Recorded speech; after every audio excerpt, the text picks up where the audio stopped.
Hey, what is up guys? I'm Ironiq, and in this video, I will be playing 100 days of Pixelmon, but this time with another twist. This time, I can only catch legendaries. If you didn't see my last video, I did a challenge of only catching shinies. Well, this will be taking place in the same exact world, so I guess you could count this as 200 days. And obviously, as always, I do have a few main goals I want to accomplish, and the first main one is obviously to get a full team of legendaries.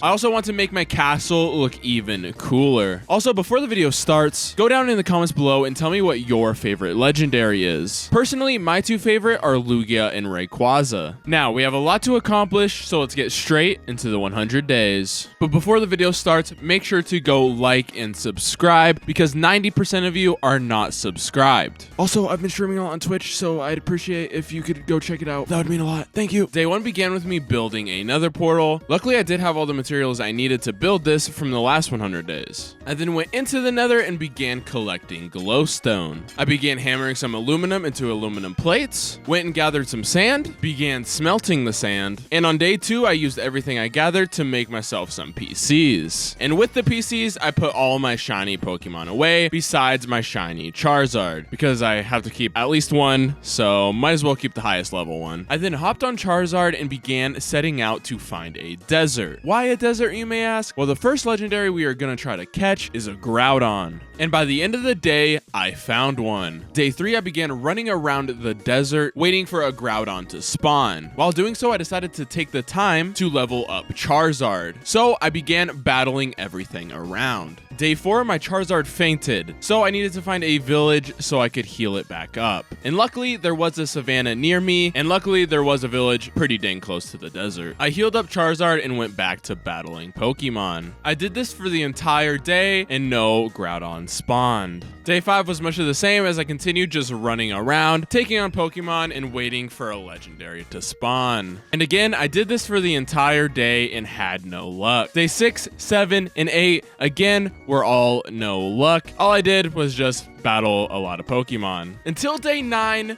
when this happened. I hopped on Charizard and began looking for a forest biome. But unfortunately, there was literally no forest biomes around. I looked for the entire day and couldn't find a single forest biome, so I don't know where the heck this legendary spawned, but it wasn't anywhere near me, that's for sure. Day 10, I gave up, went back to the desert, and waited for a groudon to spawn. Again, I did this for the whole day and had no luck.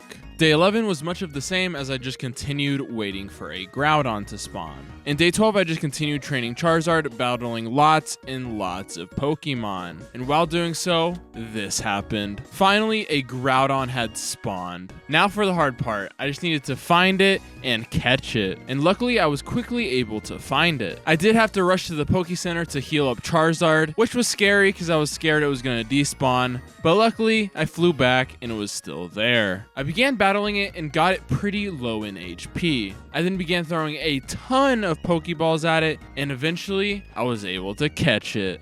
Let's go. I now had my first legendary, and I'd say Groudon is a pretty cool one to have for my first one. Day 13, I hopped on Charizard and began flying home. And on my way home, a Thunderous spawned in a den. And I actually quickly ended up finding the den, so obviously I went in to battle it. And unfortunately, I was unable to defeat it, so I couldn't catch it. So that kind of sucks. What sucks even more is I decided to use my Charizard for some reason, and now he was fainted, so now I had to walk home. Yeah, probably wasn't the best idea, but hey. Luckily on day 14, I actually found a village which had a healer in it, so I was able to fly the rest of the way home. Day 15, I began adding a few things to the base. And by the end of the day, I finally had a place to sleep in my base. Day 16, I continued finishing up little small stuff around the area, and I ended up doing that for the entire day. Day 17 began by me collecting some wood. I then continued doing little small projects around the base. And I'm not going to bore you guys by showing you and saying everything I did, but for the next many days, all I did was finish up all the little stuff around the base. Day 21, I set out on a mission to get lots of ink sacs. Why ink sacs? Well, you're about to find out. By day 22, I had enough enough and began heading back home. I then used those ink sacs I gathered to make some film. And on day 23, I used that film to take some pictures of my Pokemon so I could put them up on display. And I'd say it looked pretty cool. I did run out of film though, so that kind of sucks. I then went mining for the rest of the day. Day 24, I used the iron I gathered to make some iron bars. And with those iron bars, I added some windows to the towers, cause they were a little plain. I did the same on day 25, continuing to add more windows. Day 26, I began the big project of replacing all the wood floor with stone brick because the base was looking way too woody, if that's even a word. And while doing this, on day 28, an entei spawned. So I headed outside and began looking for it. Luckily, it was right outside my base and I began battling it. And I battled it for a long time, threw a lot of Pokeballs at it, and ended up killing it. So yeah, the bad luck continues. Day 30, I went back to replacing all the wood with stone brick in my base. And after lots and lots and lots of building later, on day 36, the floor was done. And I'd say it looked much better than the wood. Now it's way less woody. Day 37, I set out on a mission to get my next legendary. I found this little beach area which I thought would be perfect for many different legendaries to spawn, such as Lugia, Kyogre, and Suicune. Day 38, I began cutting down all the trees on the island so I could see a little more. And on the night of day 38, a Zamazenta spawned. I found it on day 39 and began battling it. And it actually ended up killing both of my Pokemon before I could catch it, so I ended up bridging across the water to this Poke Center that was just floating in the middle of it. But it was pretty close to the island, so that was pretty helpful. I healed up my Pokemon and went back at it. And I yet again killed it. I killed yet another legendary. I'm starting to think I really suck at this. And to make it even worse, a Latias spawned. Why does that make it worse? Well, I chased it down with my Charizard, and while I was trying to get into battle with it, I hopped off and fell to my death. So yeah, yet another legendary lost in a matter of 40 days. Yeah, I definitely suck at this. Luckily, I was able to find where I died and gather all the stuff I had on me, but no Latias was in sight. Day 41, I went back to sitting on the island, yet again waiting for a legendary to spawn. I sat there until day 45 when I gave up and headed back home. Day 46, I did a whole harvest of my apricorn farm, and this took the entire day, cause this thing is massive. I then went mining to gather lots of iron on day 47. This 100 days was definitely not going as planned so far. And to make it even worse, I died yet again. And this time, I died in lava. Yeah.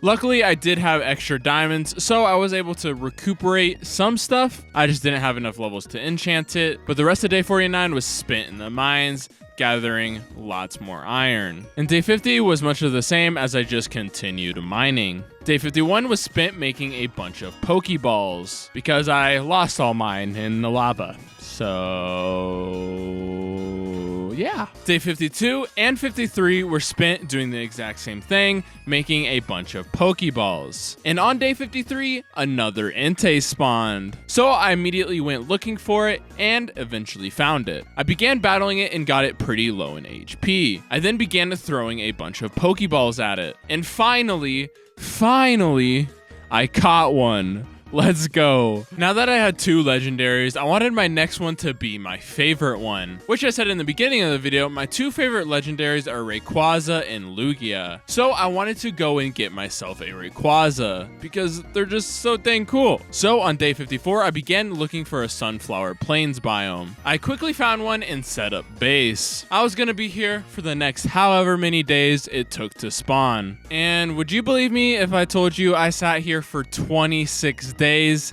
and no Rayquaza spawned? Well, let me tell you a story about me being an idiot. So I sat here in the sunflower plains biome for many days. Every day I did a little bit of training up Charizard. Days and days and days went by and no Rayquaza was spawning. And I thought I was just getting unlucky. So I kept doing this. I kept waiting days and days and days for a Rayquaza to spawn. And well, after waiting until day 80, yes, I waited until day 80, I finally decided to look up where Rayquaza spawned, and I guess they changed it because he now spawns in Extreme Hills. So I did just waste 26 days of my life, but honestly, it fits the way this video is going perfectly. Day 81, I began flying back home. I arrived home and began enchanting some of my tools. Day 82, I began flying back to the ocean I was at earlier, you know, where I died. And the only reason I'm doing this is when I was there, a lot of legendaries spawned, and a mini variety of ones too. So I knew I could get one. And before I get any further in the video, shout out Andrew. Thanks for subscribing. And for the next many days, all I did was run around the island, battling every Pokemon I could see and training up Entei. And on day 89, a Keldeo spawned. I'd say one of the cutest legendaries there is. I immediately found it and began battling it. And on day 90, I did it. I caught him. I now had a total of 3 legendaries. I could have had like 12 by now, but hey, we can look past that. Day 91, I stayed on the island hoping another legendary would spawn, but I gave up and head back home on day 92. The last legendary I was going to try to catch in this video was a Rayquaza. You know, the one I spent like 24 days trying to catch, but he didn't actually spawn where I thought he spawned. Yeah, that one. Since he spawns in Extreme Hills, I went to a mountain range next to my base, so hopefully he would spawn. Day 94, no luck. Day 95, again, no luck. Day 96, no luck. Day 97, no luck. Day 98, again, no luck. Yeah, he didn't spawn. It was now day 99, the final day. I had one more shot to get a legendary, so I went to the nearby jungle and began clearing out a little area. I did this for the whole day, and unfortunately, no legendary spawned. It was now day 100. We did it. We played a total of 100 days legendary only, and it definitely did not go as planned. I definitely could have had a full team, but I flopped. I'm not gonna lie, guys, I flopped. I took an L, I'll admit that. But hey, it was fun anyways, and I hope you guys did enjoy my struggle. It was a struggle. Like, oh my goodness. I really spent 24 days or whatever trying to get a Rayquaza that didn't end up being in that biome. Ooh.